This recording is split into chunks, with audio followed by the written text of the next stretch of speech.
శ్రీమహాగణాధిపతయే నమః. ఓం గురుభ్యో నమః. ఓం శ్రీమాత్రే నమః.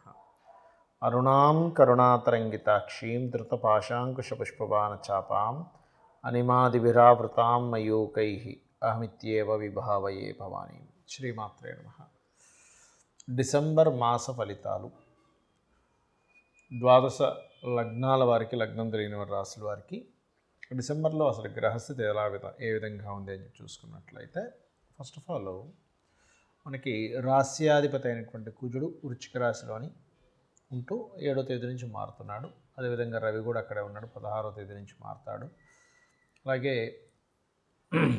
శుక్రుడు మరియు బుధుడు తులారాశిలో ఉంటూ అదే 7వ తేదీ వృశ్చికంలోకి వస్తున్నాడు. ఇక సింహరాశిలో కేతువు, కుంభరాశిలో రాహువు, మీనంలో శని, గురువు వచ్చేసి చూసుకున్నట్లయితే మిథునంలోకి ఎంటర్ అవుతున్నాడు, వక్రించుకుంటే వెనక్కి వచ్చి. ఈ యొక్క గ్రహస్థితిని అనుసరించి అయితే ఈ 6వ తేదీ ఎంటర్ అవుతున్నాడు ఆయన. ద్వాదశ లగ్నముల వారికి, లగ్నం తెలియని రాశుల వారికి ఏ విధంగా ఉండబోతుంది, ఏ విషయాల పట్ల జాగ్రత్త తీసుకోవాలనేటువంటి అంశాలు ఒక్కొక్కటిగా తెలుసుకుందాం. అయితే ఈ విషయాలు చెప్తుంది నేనైనప్పటికీ కూడా చెప్పిస్తుంది సాక్షాత్ లలిత అమ్మవారిగా చెప్పిస్తుందనే భావంతో తెలుసుకుందాం. ధనస్సు వారికి కనుక చూసుకున్నట్లయితే మీ యొక్క రాశ్యాధిపతి 7వ స్థానంలో ఉంటున్నాడు. అది కాకుండా ఈ నెలలో 7వ తేదీ నుంచి రాశిలోకి గురువు వస్తున్నాడు. గురువు వస్తూ లగ్న చతుర్థ స్థానాలు శని గురువుల చేత ఉన్నందుకు పర్టికులర్గా మీరు ఇక్కడ ఈ ఎడ్యుకేషను, భూములు కొనుగోలు చేయడము, లేనట్లయితే వివాహ సంబంధించిన విషయాల్లోని కొద్దిగా జాగ్రత్తగా ఉండాలి. బట్ ఫైనాన్షియల్ మ్యాటర్స్ విషయంలో వచ్చిన డబ్బుని ఇంకెక్కడైనా ఇన్వెస్ట్మెంట్ చేయాలనే ఆలోచనలో ఉంటారు. కొంచెం ధైర్యంతో కొన్ని పనులు చేపడతారు. తల్లిగారి ఆరోగ్య విషయంలోని, వివాహం సంబంధించినటువంటి నిర్ణయాలు తీసుకునేటువంటి విషయంలోని, ఇష్టపడిన వారిని వివాహం చేసుకోవాలనే కొన్ని ఆలోచన విధానంలో కొంతవరకు మీరు ఫైట్ చేయడము, ఇటువంటివన్నీ కూడా బలంగా చూపిస్తున్నాయి. ఉద్యోగ సంబంధించినటువంటి అంశంలో, అందులో పర్టికులర్గా మార్కెటింగ్ రంగాల్లో ఉండేటువంటి వారు ఉన్న ప్రదేశం నుంచి ఇతర ప్రదేశాలకు వెళ్ళేటువంటి యోగం చూపిస్తుంది. అలాగే మరొక విషయం ఏంటంటే, ఇక్కడ గమనించినట్లయితే ఇక్కడ ఈ 12వ స్థానంలో 12వ అధిపతి, 12లో ఉండేటువంటి గ్రహాలని కనుక చూసుకున్నట్లయితే ఇన్వెస్ట్మెంట్ రిలేటెడ్ సంబంధించినటువంటి విషయంలో మీకు కొత్త ఇన్వెస్ట్మెంట్స్ రావడము, అలాగే ఎవరైనా ఏదైనా నేర్చుకోవడము, అంటే ఏదైనా ఒక కొత్త ఇన్వెస్ట్మెంట్స్, ఏదైనా కొత్త విషయాలు నేర్చుకోవడము,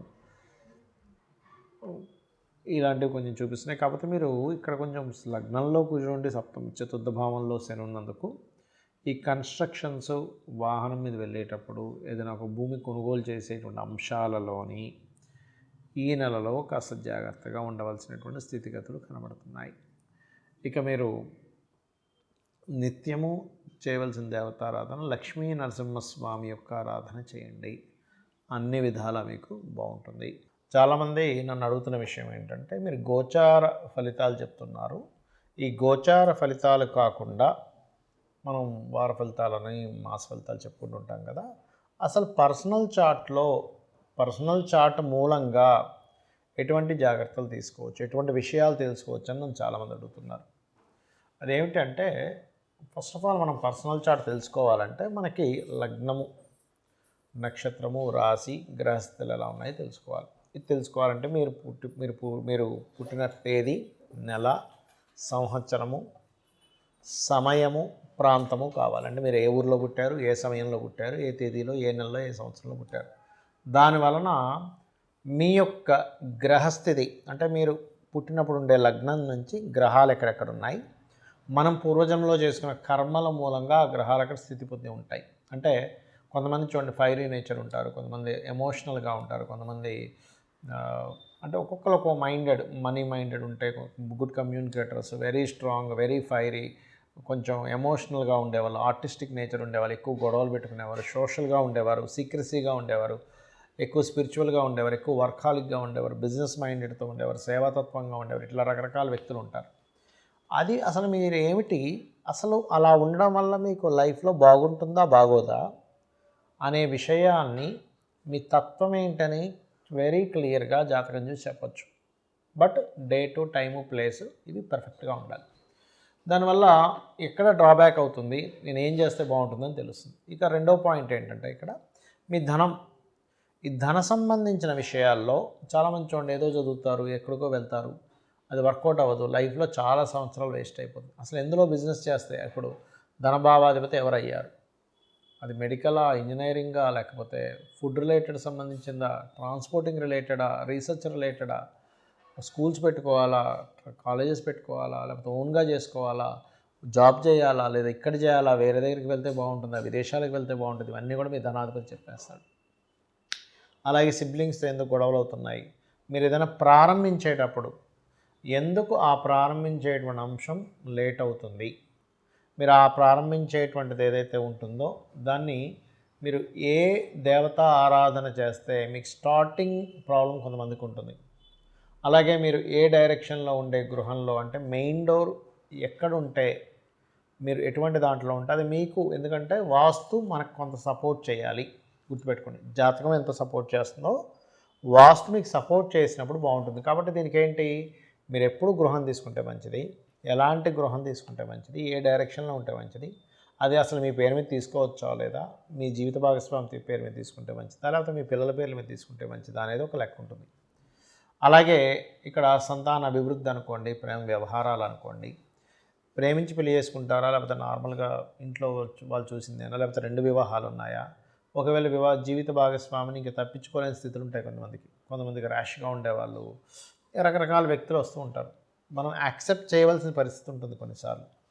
అలా అసలు ఏమైనా ఉందా, లేకపోతే కలిసి ఉండకుండా విడిపోతారు, ఇవన్నీ కూడా మీ జన్మజాతకంలో ఉంటాయి, గుర్తుపెట్టుకోండి. అది ఇంకోటి ఏంటంటే రుణరోగ శత్రు స్థానాలు, 6th హౌస్, అలాగే ఆ విషయాల గురించి తెలుస్తుంది, మీ కెరియర్ గురించి తెలుస్తుంది, మీ విదేశీ యోగం గురించి తెలుస్తుంది, మీరు ఏ బిజినెస్ చేస్తే బాగుంటుందో తెలుస్తుంది.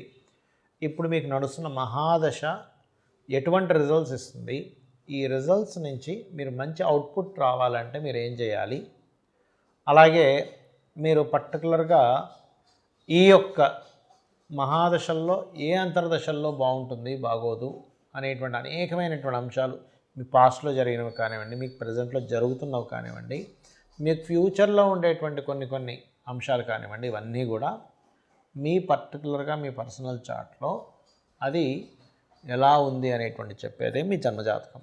మరి గోచార ఫలితాలు ఎందుకు చెప్పుకుంటున్నాం అంటే, మనం పని చేస్తున్నాం, ఒక బిజినెస్ చేస్తున్నాం, మార్కెట్ బాగుంది, బిజినెస్ బాగా సాగుతుంది, మార్కెట్ అంతంత మాత్రంగా ఉంది, అంత గొప్పగా సాగదు కదా. అంటే ఏంటి, ప్రకృతిలో ఉండేటువంటి వాతావరణం కావచ్చు, బయట ఉండేటువంటి మార్కెట్ కావచ్చు, ఇవన్నీ కూడా మీకు పర్టికులర్గా ఏం చూపిస్తాయి అంటే, వెరీ క్లియర్లీ మీ జాతక చక్రంలో మీకు ఎంతవరకు సపోర్ట్గా ఉందని చెప్తుంది. అయితే దీంతోపాటు మీరు అసలు ఏ దేవత ఆరాధన చేసుకుంటే వీటన్నిటి నుంచి బయటపడతారు. మరి జాతకం లేదండి, అసలు ఏ గోచారం, ఏ లగ్నం, ఏ రాశి కూడా తెలియదు అన్నవారు రెగ్యులర్గా లలితాసహస్రనామాలు చేసుకోండి. అయితే ఇప్పుడు ప్రజెంట్ నడుస్తున్నటువంటి గోచారంలో యాక్సిడెంట్స్ అనుకోండి, విపత్తులు అనుకోండి, రకరకాలు జరుగుతున్నాయి. దీని నుంచి ఎవరికి ఎటువంటి ఇబ్బంది కలగకుండా ఉండాలి, లైఫ్లో బాగుండాలి అంటే మీరు చేయవలసింది ఏమిటి అంటే, సింపుల్గా ఏం లేదు, మీరు గుర్తుపెట్టుకోండి, మీ యొక్క ఇంటికి దగ్గరలో ఏదైనా ఆలయం ఉంటే రెగ్యులర్గా వెళ్ళడము, శని, రాహు, కుజ, గురు, ఈ 4 గ్రహాలు గుర్తుపెట్టుకోండి, ఈ 4 గ్రహాల దగ్గర దీపారాధన చేయండి. మీరు ఎక్కడికైనా బయటికి వెళ్ళేటప్పుడు ఒక్కసారి మీ ఇష్టదైవాన్ని తలుచుకోండి. మీ ఇష్టదైవం ఎవరు, శివుడా, విష్ణువా, నారాయణుడా, అట్లా మీ ఇష్టదైవాన్ని తలుచుకొని బయలుదేరండి. ఖచ్చితంగా మీకు ఇబ్బంది అనేటువంటిది కలగదు, గుర్తుపెట్టుకోండి. అదేవిధంగా గోశాలకు వెళ్ళడము, చండీ పారాయణం చేయడము, అదేవిధంగా దుర్గా అష్టోత్తరం చదువుకోవడం, ఇవి చేయండి, ఖచ్చితంగా మీకు బాగుంటుంది. శ్రీమాత్రే నమః.